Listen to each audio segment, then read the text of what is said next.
Recording. Welcome, junkies. Oh, now you got to. Now you really got to start because I clapped on you. Welcome, junkies. We're excited to have you back on the show. We have been gone for a while with hunting season and all. We're trying to get back into things, and we are going to start this off with a great story. We talked with Casey Wall today, and I met up with him at Wild Arrow Archery, and he was more than happy to share his story about his hunt on the boulders this year. It was a really cool experience that he had and was willing to share that with us. So we're going to get into it today. We're not going to talk about Lance's hunts quite yet. Not yet.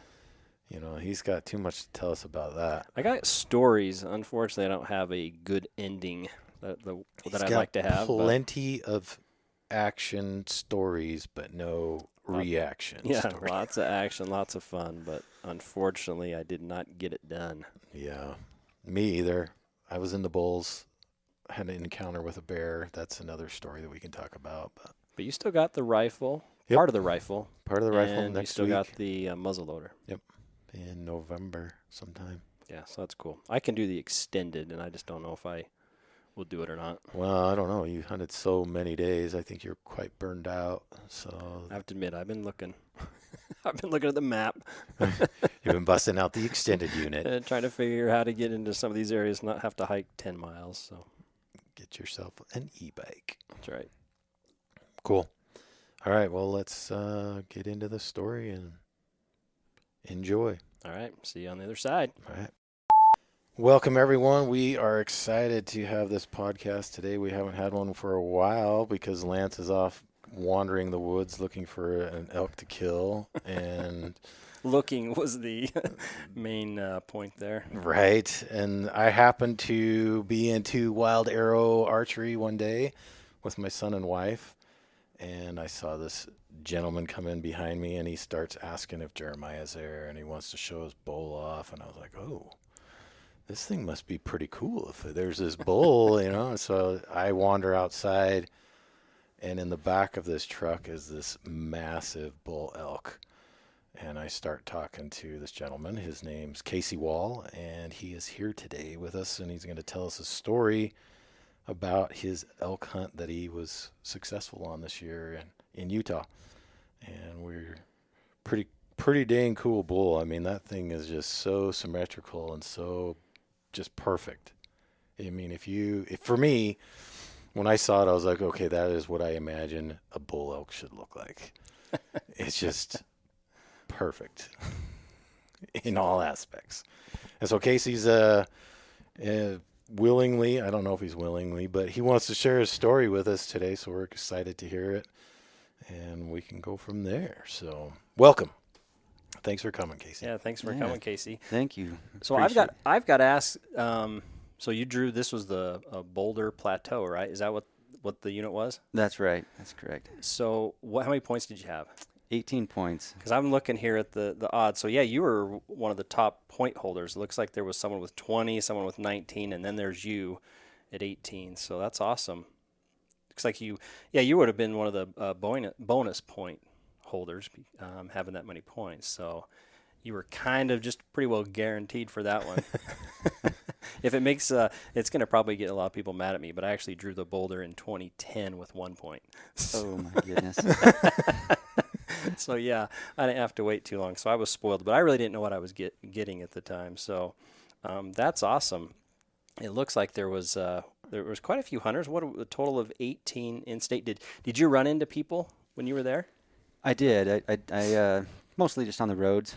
I never ran into anyone in the field. Yeah.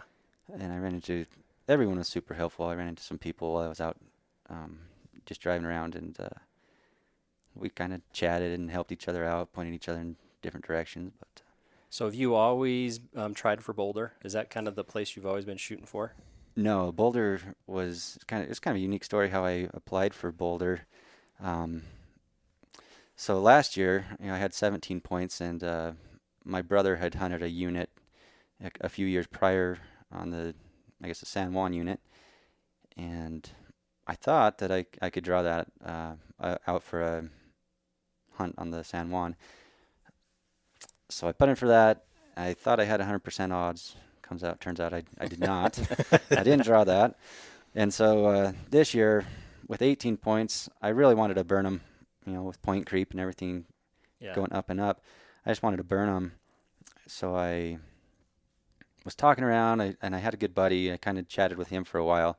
He's like, we could do this hunt. We could do this one. We looked at the odds, and I decided, all right, I'm going to put in for Dutton muzzleloader. And I was on the computer getting ready to do it, and my buddy calls me up, and he's like, have you ever thought about doing the Boulder archery? I've never killed a bull archery hunting. Mm-hmm. I've archery hunted quite a bit deer hunting, but I've never done it elk hunting. And I was like, I haven't thought about that one, but I'm not opposed to it. Yeah. So he's like, with your points, you should be able to draw it. So just out of dumb luck, he convinced me to do it. And I'd never been on the unit before, never seen it before. Yeah. That's awesome. Went for it. I think, just for the listeners that maybe aren't from Utah, aren't familiar, the Boulder is one of the more premier units in the state. And it was Eric Cheshire when I think he drew the Boulder, didn't he, when he shot that the fireball. The fireball. And that especially gave the Boulder a lot of attention. So yeah, after that, everybody wants that unit. Yep, everybody puts in for that. And so that's, really fortunate to get that. But it sounds like you've been putting in 18 years. Obviously, you've been putting in your dues to draw this unit, so that's awesome. How much time did you spend scouting? When did you start scouting, or did you scout? Yeah, so I knew I was pretty certain I was gonna draw the tag. So when the results came out, found out I got it. I went down, I'd say about 3 or 4 weeks after that, to go look at the unit. I think it was the first of July, sometime before the 4th, and I got down there and I was just wondering, what did I get myself into? It's a huge unit. Mm-hmm. As I was driving in, there's all this desert country that I'm not familiar with. It's weird, huh? Yep, you first drive in, it's like desert forever, and you're like, what is this place? So I was a little overwhelmed. But that evening, as I was driving up, I got into the pines, and right away I saw a few spikes and cows. So I was able to calm down a little bit. And there's some elk around. Yeah. We'll find something. Yeah, definitely. They, like you said, it's like almost like you hit a wall. You go from desert to just then all those pines. It's just gorgeous once you get up in there. Yeah, you hit that plateau, and up on top, you're 10,000 feet. Just pines. Yeah. Pine jungle. Yeah. So what'd you do? So did you, how many times did you go up? Did you put up cameras? Kind of what was your scouting approach? My first trip down there, just kind of drove some roads and got a little bit familiar with the geography. Mm-hmm. And then I went down a few weeks later, and my buddy had sent me some pins on OnX. So I tried looking to where to get to these pins, and I got driving down these old roads, and I was just in my truck, and pretty soon I found out I'm not going to make it down these roads. They're too rocky. It's called the Boulder Mountain for a reason. Yeah. There's rocks everywhere. And so that trip kind of turned into a bust. My buddy called me back and said, you know what, I'm going to come down and we'll hike in. I'll show you how to access these places. And he was such a big help giving me the access to these places. So a couple weeks later after that, we went down for my third scouting trip, and we set cameras out. And when we got to these wallows and these little meadows that he was talking about, it was a big eye opener. I was like, this is gonna be awesome. You could see elk rubs and elk sign everywhere, and you could tell they'd just been in there thrashing. I'm curious, what was it like when you were putting up cameras? Did you see a lot of other cameras up in some of these wallows and places where you put your cameras? Yeah, we would hit some of the water holes, and there would be 5 or 6 other cameras on it. I'm guessing from outfitters and yeah, because when I drew it in 2010, it wasn't that way. It seemed like we put cameras up there. We didn't see other cameras, but I know now that's what I hear, that you put cameras up on some of these wallows or whatever, and there's just lots of them. Yeah, it was kind of discouraging, but I guess it's public play land. The game. Public land, unfortunately. But how many cameras did you get out? I had 4 or 5 cameras, not a ton, but enough that it was productive. Yeah. So I didn't check cameras. I take that back. I went down 2 weeks before the hunt and checked my cameras. And as I walked in and checked my first camera, it was just bull, bull, bull, and I just had the biggest smile on my face as I was looking through those pictures.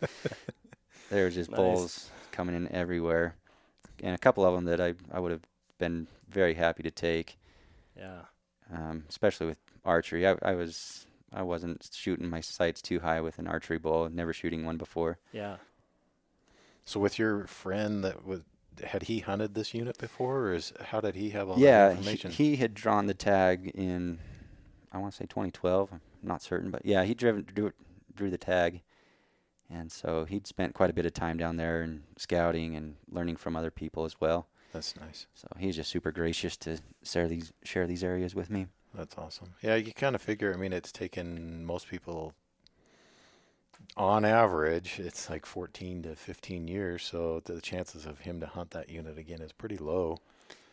Yeah, so to share your information, I kind of think that's what you should do, honestly, to help. That's what I found out on these limited entry hunts is people are a lot more willing to open their mouth up a little bit and help out. And yeah. This is where you should try and not try. But I quickly found out on the Boulder, it didn't seem like it mattered where I went. I was running into elk. Or yeah. Maybe I was just lucky, but I had numerous encounters with elk, so it was very fun. How many days do you think you spent hunting down there? So my first trip down, I spent the opening weekend, 2 or 3 days, and then I had to work. I was trying to spend as much time as down there as I could, but I'd go back down for 2 or 3 days at a time. I bet I spent 10 or 11 days hunting. Total, yeah. Well, let's hear about because we've kind of already spoiled it, haven't we? That you got an elk. Let's hear. Awesome. Let's hear the story of how you got one. Yeah.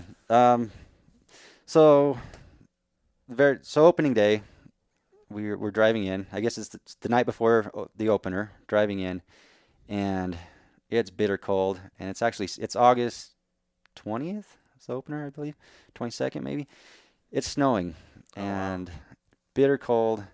And we look out in the meadow, and there's a giant bull with about 20 cows in August, and I was just like, oh my goodness, what's going on? It's only August, and they're already running. And super excited for that. We got up the next morning and went into a meadow where I'd set some cameras and seen a bull that I was pretty excited to see in person. And the bull actually came out, but he was on the opposite end of the meadow at about 300 yards. It was a very big meadow, so we just watched him. Yeah, it's a little out of bow range. Yeah, he walked for the average For person. some. walked back into the trees and didn't see any elk the rest of the day for opening day. Yeah. And I typically don't hunt on Sundays, so we just kind of relaxed and enjoyed the day. And Monday got up and did another quick hunt and didn't see anything in the morning. Headed home for work. And so everyone had been telling me that I need to hunt the last few days in August, kind of like the pre-rut when they're starting to wallow up and get ready, and then obviously hunt when they get more vocal and you can start calling them in. So I didn't head back down until the last few days of August, and I'd been going down with my first trip. I went down with my brother and my dad. I took all my little boys. I've got 4 boys, and they came with me. Just the opposite of Lance. 4 girls. Yeah. Yep.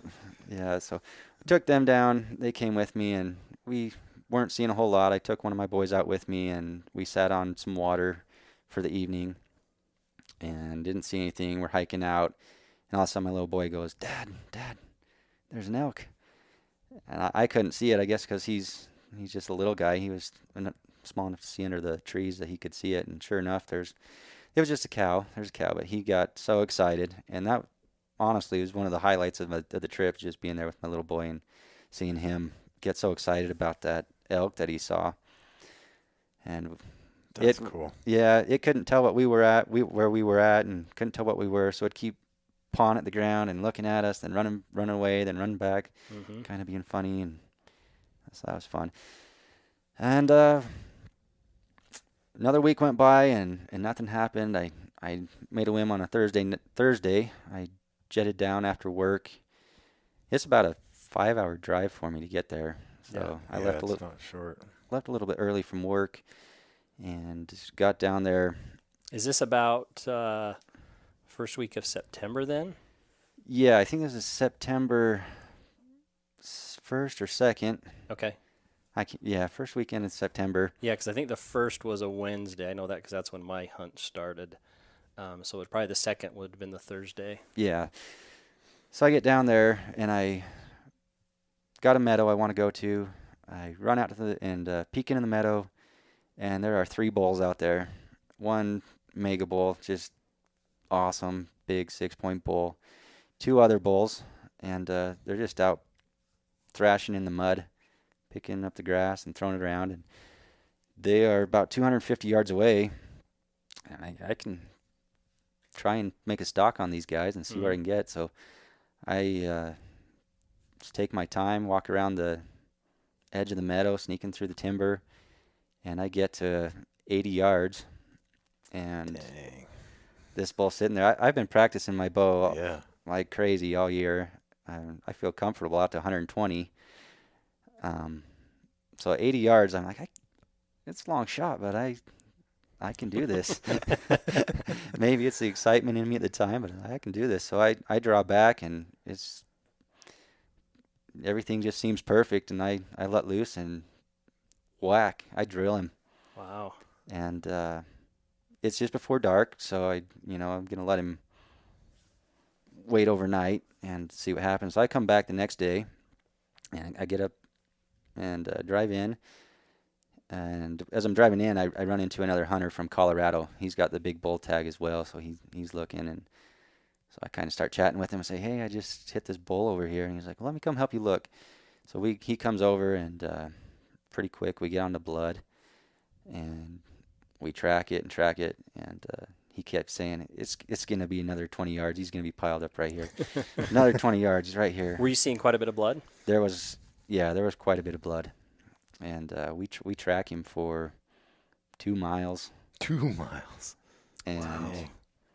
eventually blood dries up, and never found him. I went back and checked 2 more times, just kind of gritting the area, and I don't know what happened, but that bull got away. The only thing I think can happen is when I shot, I don't know if they jump your arrows like deer, but he seemed to kind of jump my arrow. He lunged a little bit, and I don't know if I hit him far back or I don't know where I hit. So that just made me sick. Yeah. I couldn't even hunt the next day because I was just like, oh man, it made me so sick. It was a big bull, and thought I'd done everything wrong. Yeah, that stinks, especially like you said, you see all that blood. Yeah. You're figuring, okay, he's got to be piled up somewhere close. I mean, it's hard. I guess you have to look at it and say, okay, is this lung blood? Is it, muscle blood? What is it? But maybe it's hard to tell the next day. We determined it was some muscle blood. It was kind of a darker red, yeah. But that makes sense. Anyway, so that ended that weekend, and the hunted a little bit more after that. Tried sitting, but I cannot sit. I am so impatient. I cannot sit wallows to save my life. So I'm always hiking around and busting the animals, and but it's fun. That's what I enjoy doing is moving around. So now it's September 10th. About the 10th, yeah. If it's that next weekend. September 10th, and well, actually, let me back up. September 8th. I get a whim after work. It's like I've got to go. It's time. The rut is kicking on, and I'd set aside I'm gonna go down the last 10 days of the hunt and just stay down there till I make it happen. So September 8th after work, I figure if I leave right now, I can get down and have an hour to hunt right before dark. Mm-hmm. So I just drive as fast as I can down I-15 and through Loa and out to the Boulder Mountain, and driving just the main road out, and out in a meadow there's a big bull and a bunch of cows, and I've got about 25 minutes till it's dark. So again, I just sprint through the timber, get as close as I can to this elk, and by now they're pretty vocal. I've been hearing quite a few elk bugling, and I don't know how to bugle. I don't know how to cow call. I don't know. I sound like a dead duck when I try and call. We all got to start somewhere, right? I start blowing on my call. I've got a little Primo's reed that Primo's cow call. Like an external one type? Yeah. Okay. So I start blowing on that, and immediately he just starts walking the other way. Like, oh, no.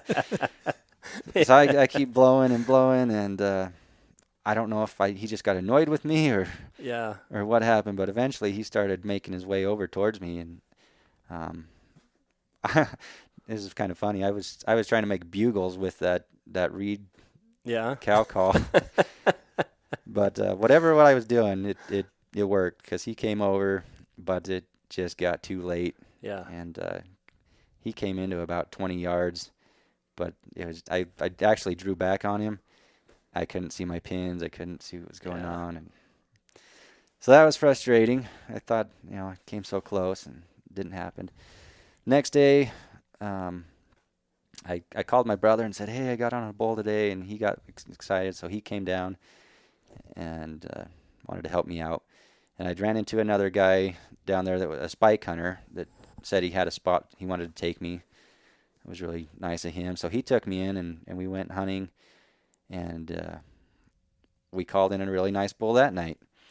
And he came in, but there's just too many trees in the way. I couldn't get a clear shot on him. So the next day, we get up, and I go with my brother. We hunt in the morning. Nothing that we could find. That evening, we go out, and I hear my brother keeps saying there's a dog barking. It's actually an elk. We're just not familiar with noises elk make. Was the elk barking? Do you know? Is that what he was actually doing? Yeah, was barking? Okay. Yeah. I was blowing on my cow call, and he would respond with a bark. Bark. Okay. And I'd heard it actually called in a raghorn bull that was kind of doing the same thing, and I kind of learned that when they bark like that, I think they want you to show yourself or kind of expose yourself. They're like, come out and see who you are. Well, it's funny you say that because so many people will say that when an elk barks, it means it's over. They're scared. Their bark will scare everything off. See, I found that not to be true. 100% I agree with you because it's not true. I mean, there's going to be instances where I think that can be true, but more often than not, from what I've seen, is they, just like you pointed out, they are basically saying, hey, show yourself. Something ain't right. I'm barking. And so most times I'll bark back, you know, and that'll calm them right back down. And I think you do the right thing. You don't give up just because they bark, because usually they're not just going to take off. Yeah. It's their way of communicating with you, saying, hey, something don't feel right here. Where are you? It's just kind of another one of their communication techniques. So.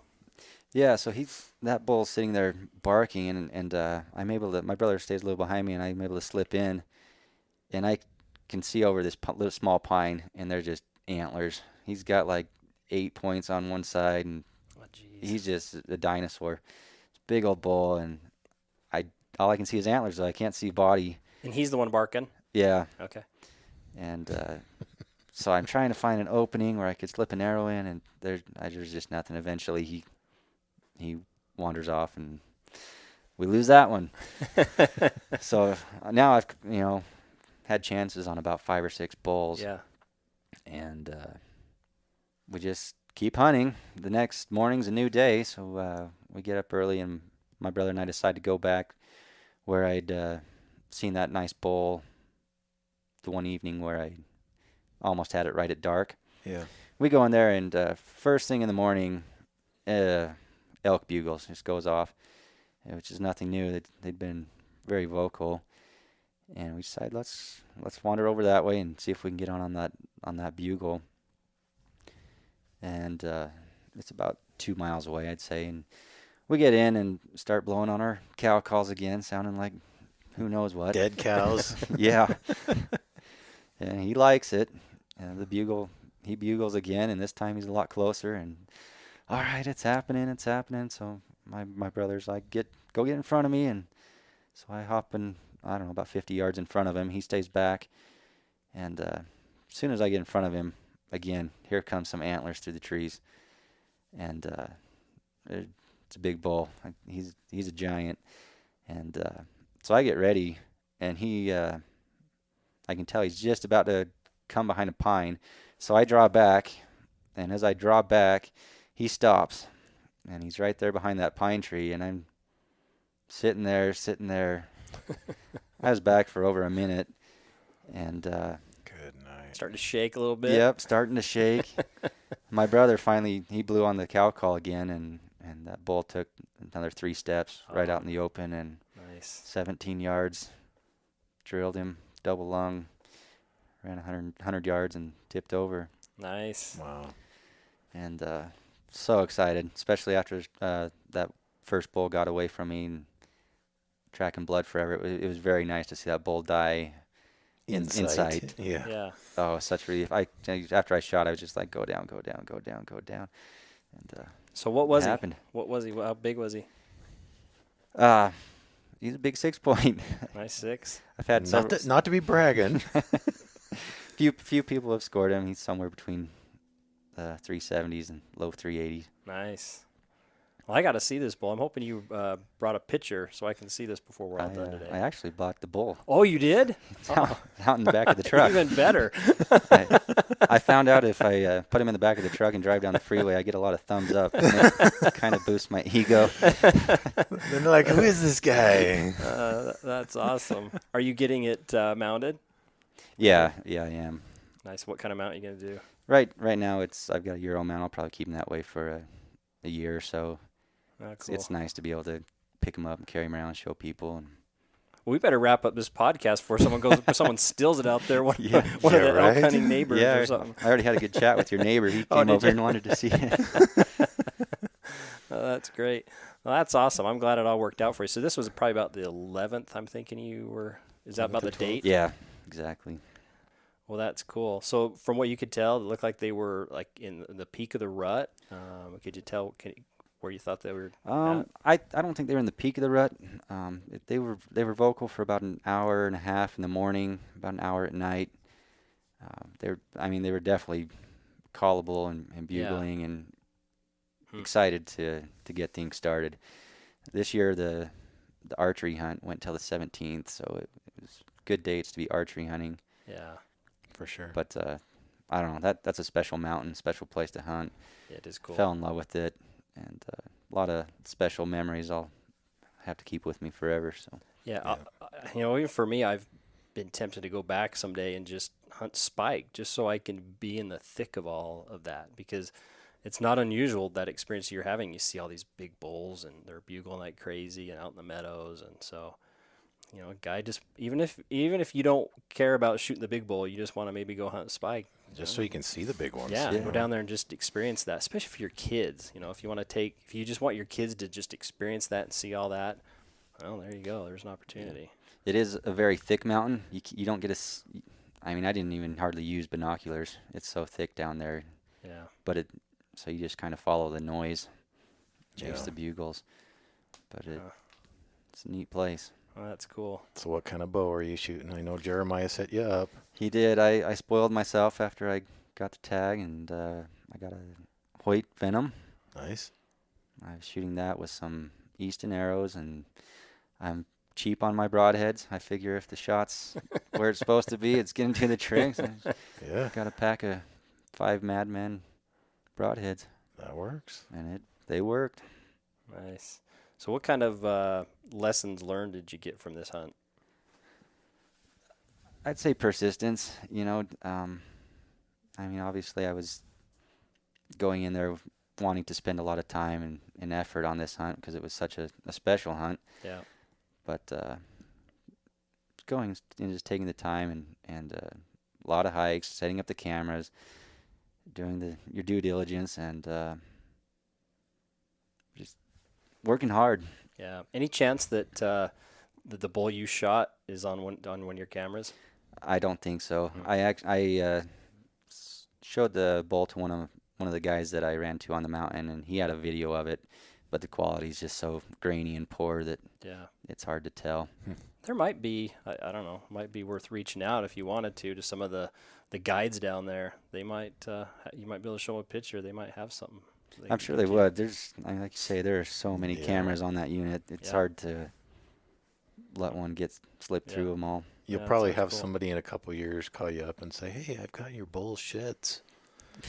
That happened to Jared. My son killed a bull last year, and he got contacted by a guy this year, and is like, "Hey, I've got your sheds from your bull from the previous year. You want to buy them?" Huh. And Jared's like, "I don't have the money to buy a shed, Dad." Wow. I was like, "Well, you got the actual bull on the wall, so you don't need the sheds." Did he say how much? No. Oh. I think he told Jared, and I can't remember what it was, but I was just like, that's interesting. I never heard of that before. But Huh. So that's actually my true passion is Shed hunting? shed hunting. I love shed hunting. Do ya? Spend a lot of time doing that. That's something I haven't done that I'd like to get more into. I think it would just be fun. Just Yeah. give you another reason to get out into the mountains and hike around. And I think it'd just be a lot of fun. so do you sell your sheds or? I do. I sell a lot of them. I kind of keep the special or bigger ones and sell the rest of them. That's cool. That is cool. It's way cool. Well, that's a great story. I'm happy for you. That's really cool. I wish my story was better. We'll have to share mine one of these days, but it doesn't end well. Say which one? All of them? Or? Oh, yeah. No, I had one particular story that just didn't end the way I wanted it to. I was really hoping to sell my bow if I got a elk this year, but He still has his bow. Needless to say, yeah, for now. I wanted to get a bull this year and I was going to sell it, but oh well. Another year. That's life. Well, Casey, thanks. I appreciate you coming on and sharing your story with us. It was You're awesome. very welcome. Appreciate the opportunity. No, this was way cool. We enjoy hearing stories like this. I mean, it gives us hope that we someday can get an awesome unit tag too. How many points do you got, Dave? 5. 5. I got a while. You got a while. You know, it's funny, though. I was looking at that unit. I mean, there was quite a few people that actually drew with, let's see, one person drew with 4 points, one with 5, one with 6, one with 7, 3 with 8. Oh my And there was goodness. some low point holders that drew that that unit this You year. just So never know. You don't. You really don't. I guess you just go for it. And if that's the unit you really want to hunt, and just put in for it and hope for the best. So. Yep. So, all right, well, cool. Well, thanks everyone for listening, and we are going to wrap this one up. We'll see you later. Bye.